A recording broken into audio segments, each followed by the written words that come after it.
c'est des gros menteurs, parce qu'en 2004, à la demande pressante de certains journalistes de l'AFP, il y a des documents, beaucoup de documents de l'armée américaine qui ont été déclassifiés et qui portaient tous les détails des opérations qui avaient eu lieu. Et on se rend compte que tous les gens dont je parlais tout à l'heure ne rêvaient pas du tout.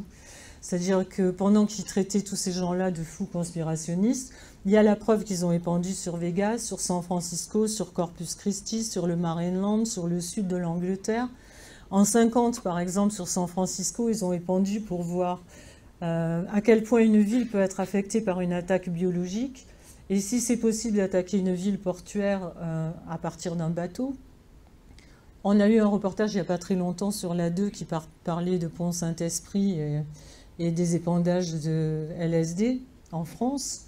Il y a eu aussi l'armée britannique qui a fait l'opération Cumulus, qui était soi-disant une répétition pour les changements météo en temps de guerre, et qui a provoqué l'inondation d'une ville qui s'appelle Lynmouth, où il y a eu 34 morts. En 1953, il y a eu le St. Joe Programme, qui était toute une batterie de tests sur Winnipeg, sur Saint-Louis, sur Minneapolis, sur l'Ohio, au Texas. Ils ont épandu des tonnes de sulfure de cadmium de zinc pour déterminer, ça c'est dingue, le pourcentage des populations à qui on peut chimiquement infliger le cancer. C'est marqué dans le document. En 1955, il y a eu la CIA au-dessus de Tampa Bay en Floride, avec des bactéries qui étaient issues des laboratoires militaires, pour tester la capacité d'infecter les gens avec des bactéries. Cuba a déposé plainte en 1997 contre les États-Unis pour épandage en demandant des millions de dollars de dommages et intérêts. En Angleterre, le Guardian aussi a révélé en 2002 un énorme rapport du gouvernement qui confirmait que des essais avaient eu lieu depuis 1940 jusqu'à 1979 pour évaluer la vulnérabilité du pays en cas d'attaque des Russes. C'est-à-dire qu'au cas où les Russes attaqueraient, ils préféraient déjà balancer des trucs sur leur population pour voir ce que ça allait faire. Et donc il y a eu des centaines de tests comme ça pendant la guerre froide sur les militaires et sur les civils à leur insu, bien sûr.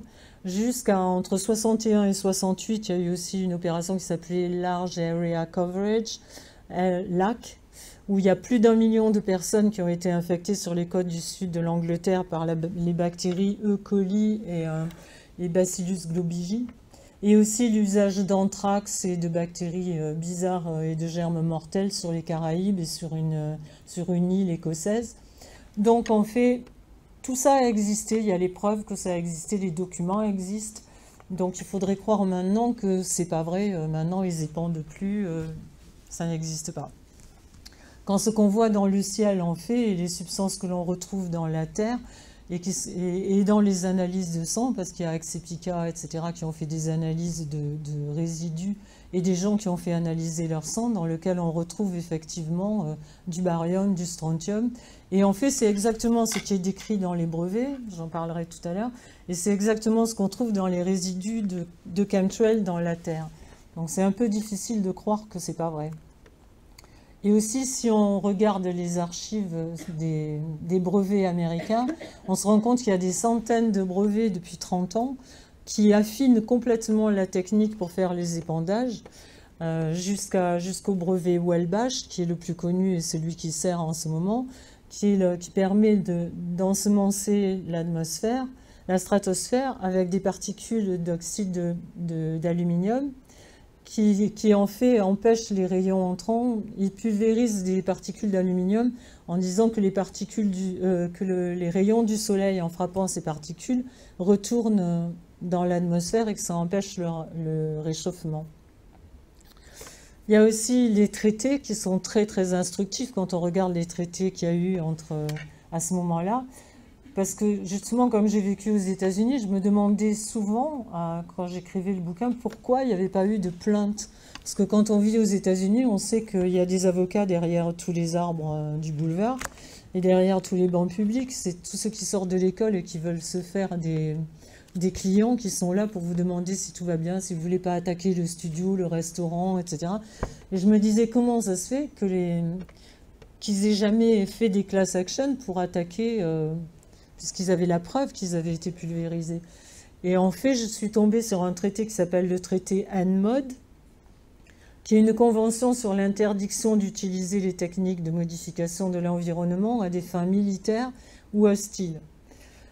Alors c'est effectivement interdit que les forces militaires épandent des armes chimiques sur l'ennemi. Mais quand on lit le traité en entier, on se rend compte qu'à un moment donné, il y a marqué que c'est autorisé dans un but pacifique et à but de test pour protéger sa propre population. C'est-à-dire on n'a pas le droit de pulvériser l'ennemi, mais on peut pulvériser ses citoyens. J'avoue que ça m'a laissé... c'est tellement incroyable de voir comment ils manigancent pour pouvoir nous manipuler. Il y a un autre traité en 2001 aussi qui s'appelle le 2001 Space Preservation Act, qui mentionnait les chemtrails parmi les armes exotiques. Mais il y avait aussi les ultra basses fréquences, les armes tectoniques et même les armes extraterrestres. Comme par hasard, le 2001 Space Preservation Act n'a pas été ratifié par le Congrès.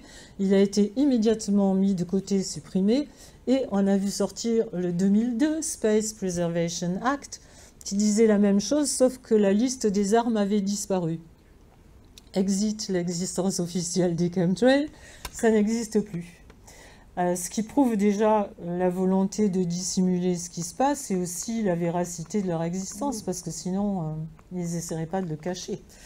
Et la perle dans l'histoire, c'est un traité que j'ai retrouvé par une université canadienne, un traité de 1975 entre les États-Unis et le Canada, qui dit exactement, je cite, « Conscients en raison de leur proximité géographique, que les effets des activités visant à modifier le temps exercées par l'une ou l'autre partie peuvent avoir des répercussions sur le territoire de l'autre partie. » En clair, ils font un traité pour se dire qu'ils devraient se tenir au courant puisqu'ils épandent des deux côtés de la frontière.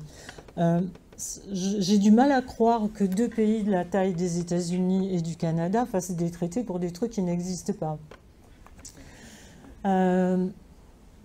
Bon. Depuis, il y a plein de responsables qui ont parlé. Il y a des techniciens, des mécaniciens, des policiers, dont un qu'ils avaient surnommé Deep Sky, qui a beaucoup parlé à William Thomas, le journaliste dont je parlais tout à l'heure, qui a donné beaucoup de preuves sur l'aménagement des avions, sur les substances qui étaient épandues, comment ça se faisait à l'intérieur des avions sans que les pilotes soient forcément au courant, les vols qui épandaient, jusqu'à ce qu'on le retrouve asphyxié dans sa voiture. Il y a un autre monsieur qui s'appelle Ted Gunderson, qui était le patron du FBI à Los Angeles. Ce monsieur n'était pas n'importe qui, parce que c'est à lui qu'avait été confiée l'enquête sur la mort de Kennedy, sur la mort de Marilyn Monroe. Et il passait sa retraite en plus à débusquer tous les réseaux pédophiles, etc. Et il parlait vraiment, quoi. Il balançait vraiment. Et lui avait dit les épandages, c'est un génocide, un empoisonnement par les Nations Unies. Il disait d'où venaient les avions, où ils étaient stationnés, quelle était leur marque, à qui ils appartenaient. Il a tout balancé. Évidemment, d'après son ami et médecin qui était là quand il est mort, le violet qu'il avait sous ses ongles, sur la tête et sur les pieds, juste après sa mort, d'après lui, prouvait un empoisonnement à l'arsenic. Il y a aussi une ex-militaire qui s'appelait Kristen Megan, qui raconte comment elle est rentrée dans l'armée américaine. Et son rôle dans l'armée américaine, son job, c'était de regarder l'impact des techniques dont se servait l'armée américaine sur l'environnement. Et en fait, les gens, effectivement, dans la rue, ou ses amis lui disaient « Mais qu'est-ce que tu penses des chemtrails ?» Elle n'était pas du tout au courant. Donc elle a évidemment regardé les documents qui étaient à sa disposition.